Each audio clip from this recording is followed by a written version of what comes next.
dia, què tal, com esteu? Us donem la benvinguda a aquesta ponència, a aquesta taula rodona del Congrés Internacional de la Ràdio, impulsat per la Universitat Autònoma de Barcelona i la cadena SER, i que se celebra, doncs, com deia Iñaki Gabilondo, el primer dia del nou segle de la ràdio.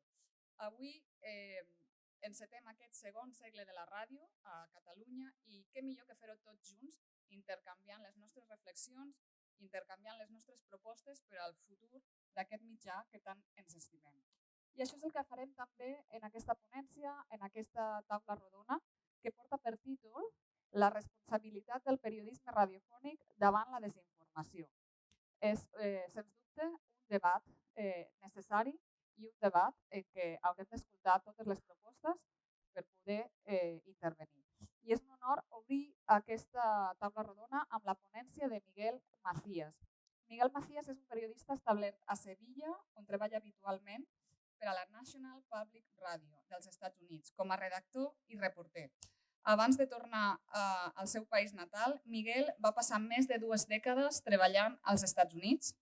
A Washington, Miguel ha estat productor sènior del programa All Things Considered de la NPR i abans d'això va ser supervisor sènior i supervisor de Latino USA a Nova York. Anteriorment, Miguel va ser professor titular al Brooklyn College de la City University de Nova York, on va ensenyar producció radiofònica i periodisme durant una dècada.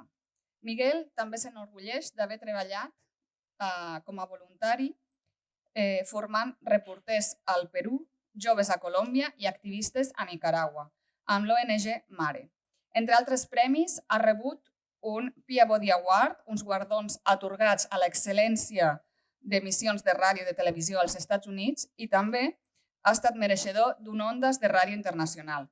A la seva ponència reflexionarà sobre el podcast, sobre l'ètica periodística, sobre la crisi de la ràdio pública als Estats Units i confiem que doni resposta a una de les preguntes que segurament tots ens estem fent en aquests moments, que és què ha de fer el periodisme als Estats Units en aquesta segona era Trump. Moltes gràcies, Miguel. Endavant.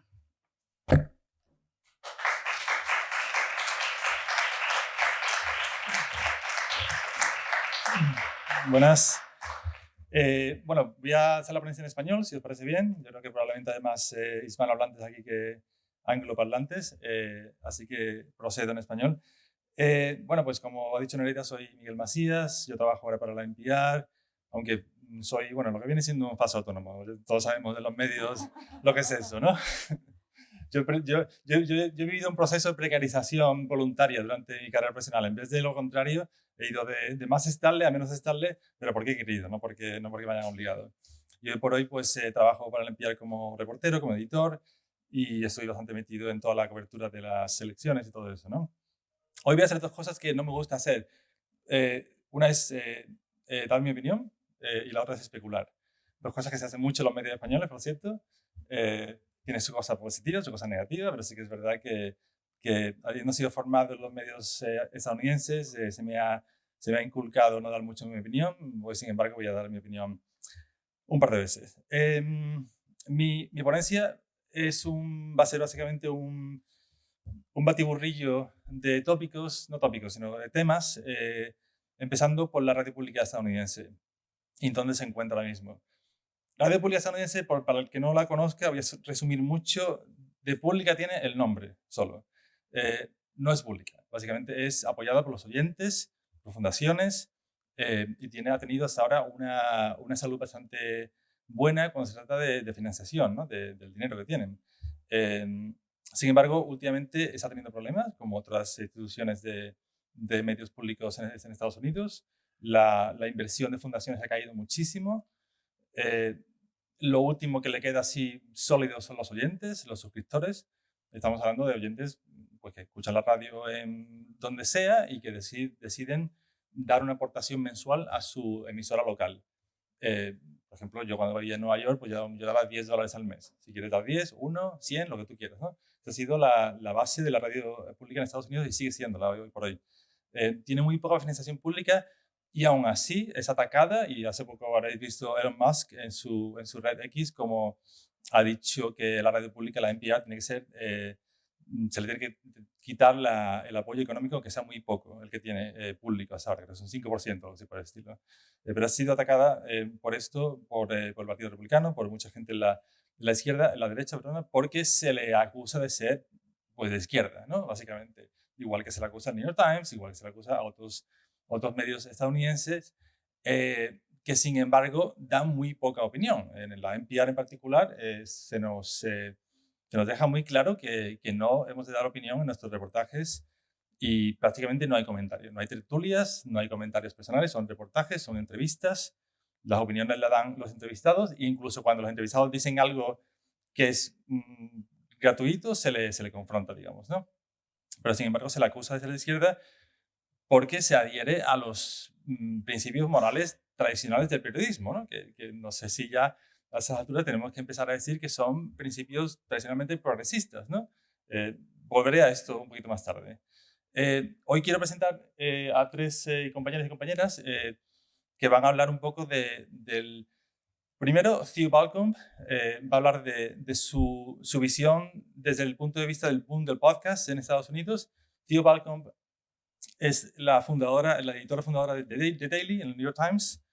Ella básicamente vio cómo el Daily salió y se convirtió en un éxito inmediato. Y ahora es consultora. Entonces le hice una entrevista a ella hace unas semanas. Todas estas entrevistas por son preelecciones. No, tampoco es que cambie mucho, pero lo tenéis que saber, ¿no? Que son preelecciones en los Estados Unidos. Y vamos a ver un poquito del vídeo con Theo Balcombe, cómo habla de su papel y de cómo vio ella la explosión de The Daily y ese boom del podcast en los Estados Unidos en relación a la ética periodística.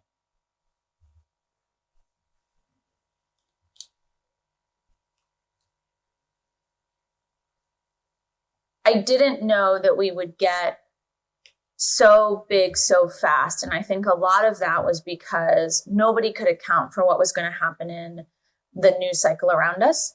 So we launched 2 weeks after Donald Trump was inaugurated. So that first 6 months of his presidency, you'll remember, was just scoop after scoop, breaking news story after breaking news story. And a lot of that was driven by Times reporting because they had a ton of access into the West Wing. And so for the first 6 months, people were just voracious. Like, what is happening? We need to understand. And the Daily was a really good place to come to for that, because we had these Times reporters who were breaking all these stories. And because we also were, we were really breaking news. Like, it was very up to the minute, like as much as we could pack in, this is just what happened yesterday. That was the story that we would do the next day. And then, he fired James Comey, and then there was all the fallout from that. So just that first year of the show was really met this news moment that I think people were incredibly interested in. So I think that was a huge part of our rise, as well as the fact that we pretty quickly hit on the format that we wanted, which was we were going to do one story a day, which I think has great impact when you're in a media environment of so much information that it's hard to digest. And so I think for listeners, having one thing that they could just really dive deep on was really compelling. And because we were trying to do less who, what, when, where, why kind of storytelling, and more let's go deep on this one thing. Let's put it in context. Let's have compelling characters telling the stories. And so I think all that combined is what made it really successful. Yeah. Do you think, I'm thinking about Serial and how I listened to it, very with great interest. I remember also that was around the time of Startup, Alex Blumberg podcast about his own, company, Gimlet. Then the Daily came around. And then my mind just kind of is blank about what was the next hit, as in they stopped happening, right? Or what do you think? Maybe S-Town, right? The next Serial sort of spin-off from Brian Reed, I think was really popular. And then I don't know what the first version of this was, but I think then we moved into a totally different world, which became these long, unedited chat shows that became the next hits, like Joe Rogan. I don't know exactly when in the timeline that took place, but it was a strange turn because you suddenly went from very highly produced things being popular to unedited, almost, not touched at all by anybody but the host, work becoming more popular. People were calling me and saying, we want to make any show. We just need shows. Do you have ideas for wellness, spirituality, sports, food? Like any idea, we'll take it. And all these people were starting these production companies to produce narrative series like Serial, like S-Town.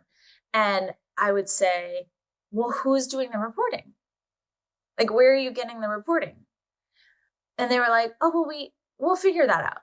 Like, nobody really there were lots of shows being made, but there was no strategy behind how they were actually going to get done and how they were going to get done in a journalistically ethical way, from my point of view. Pausa por un segundo. Theo menciona varias So, cosas. how has it changed? Pausa. The ¿Puede stakes pausar? have. Theo menciona varias cosas que si las conectas son muy interesantes y no me da tiempo a elaborarlas, pero básicamente habla del boom del New York Times y del formato que alcanzaron en el momento, básicamente unos meses después de la elección de Donald Trump, y como ellos estuvieron en el momento adecuado, en el sitio adecuado con ese tipo de formato, ¿no? Había hambre de ese tipo de información en ese momento, ¿no? En Estados Unidos. También menciona que el boom del podcast trajo estos shows de 2 horas, de 3 horas, en los que no había edición en absoluto. Básicamente era pues lo que el presentador, como Joe Rogan, quería decir, ¿no? Y ya está, ¿no? Básicamente la falta de criterio periodístico absoluto, y que ella empezó a recibir llamadas de todo tipo de compañías diciendo, queremos hacer este show, lo que sea, lo que quieras. Estamos hambrientos de shows. Y ella preguntaba, ¿quién va a hacer el periodismo? ¿No? O sea, realmente ¿tenéis dinero para esto? Para realmente lo que es el trabajo duro. Brooke Glaston, que vamos a escuchar ahora, es la presentadora de On The Media, que es un programa sobre los medios en WNYC, en Nueva York. Para mí es una de las personas más admiradas en la radio pública, experta en los medios en sí, y habla básicamente, antes de la elección de Trump, pero si sigue siendo válido, habla precisamente de este momento en el mundo del periodismo. Dándole al vídeo. Changed. The stakes have gotten higher. The ability to, and you're presenting this to people who care about journalism, right? Absolutely, yes. So the established norms of our profession, to invoke that word again, the most important one was to be fair to both sides. That doesn't mean false, a false equality, giving unequal ideas or unequal assertions equal merit. I mean, if one is just an out and out lie and one is fact-based, and you present them both as, well, one side says this, one says the other, you are betraying your audience. You're not providing them with the clarity that they're looking for.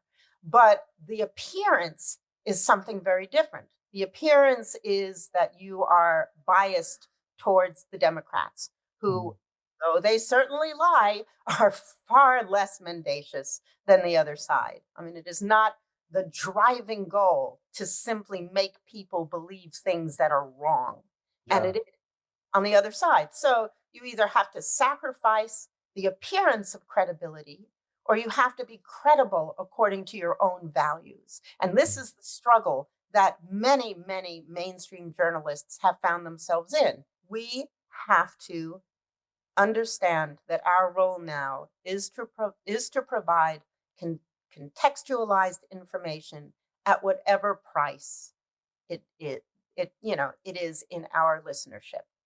And that's very difficult to do, because simultaneous with this kind of coverage is a very big hit that public media, all media, but particularly public media, has taken in this time. We have a tremendous drop in foundation funding, a tremendous drop in corporate funding.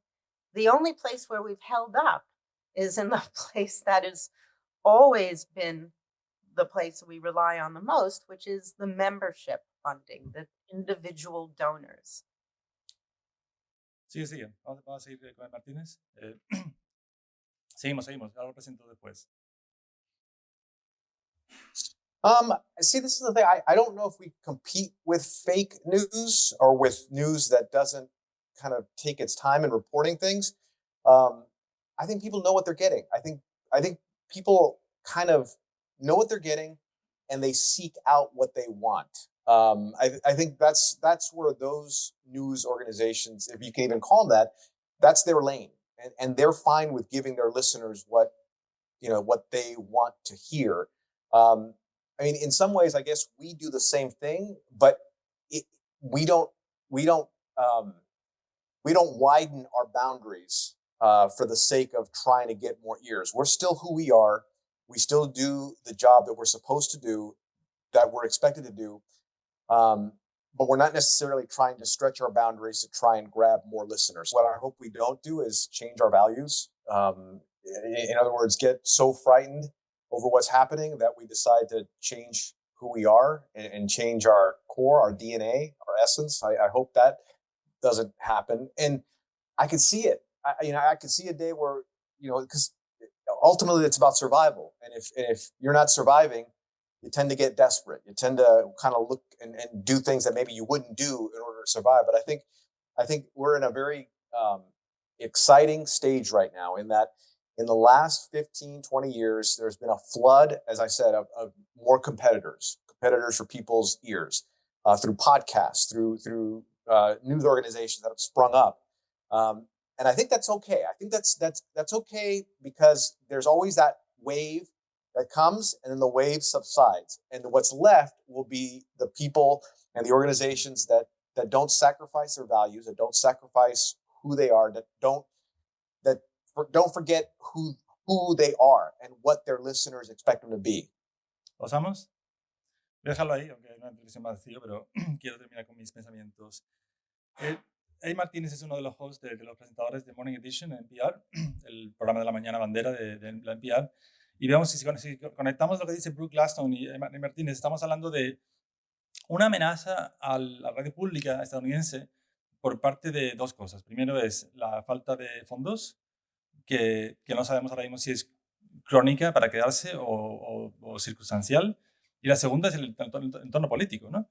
Y el hecho de, como dice Brooke Gladstone, estamos hablando de que hay una parte de la realidad que niega los hechos, que no les interesa ese tipo de periodismo, no cree en él, ¿no? Y cómo nos enfrentamos a eso. O sea, como dice ella, tenemos que ser equilibrados y justos, pero eso significa también darle una plataforma a las mentiras, o significa hacer una selección de todo ello. Eddie Martínez habla de supervivencia, y yo creo que es lo que más me preocupa a mí hoy en día de la radio pública, y de mi trabajo también, por supuesto, ¿no? Egoístamente. Cuando Trump fue elegido la primera vez, los medios tradicionales en Estados Unidos experimentaron lo que se llama un Trump bump, que es básicamente mucha gente invirtió en los medios, porque se consideró que los medios tradicionales iban a ser esto de flotación de la democracia, ¿no? Ahora estamos en una situación un poquito diferente. En la segunda vez que se eligió Trump, se esperan que las cosas sean más radicales. Se ha hecho evidente que una mayoría de la población apoya ese tipo de interpretación de la realidad, del mundo, y un cierto, pues no sé si sería odio o que no les gusta el periodismo tradicional. Y esas dos amenazas son existenciales para la radio pública en Estados Unidos ahora mismo, y también para periódicos como el New York Times, como Washington Post y otros medios tradicionales. Yo creo, mi opinión es que, bueno, Jackie Gabilondo hace unos minutos decía que si alguien le pregunta cómo va a ser la radio del futuro, él preguntaría cómo va a ser la sociedad, y yo te diré en 10 minutos cómo va a ser la radio, ¿no? Me voy a aventurar yo a decir cómo va a ser la sociedad, que no, probablemente me equivoco. Pero pienso que la realidad, tal y como la conocemos hoy en día, se convertirá en un ámbito más de la vida, del mundo.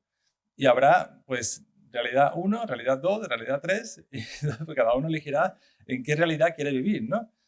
No sé si la 2 se llamará el mundo MAGA, la 3 se llamará el mundo del meta, el metaverse, y ese tipo de cosas, ¿no?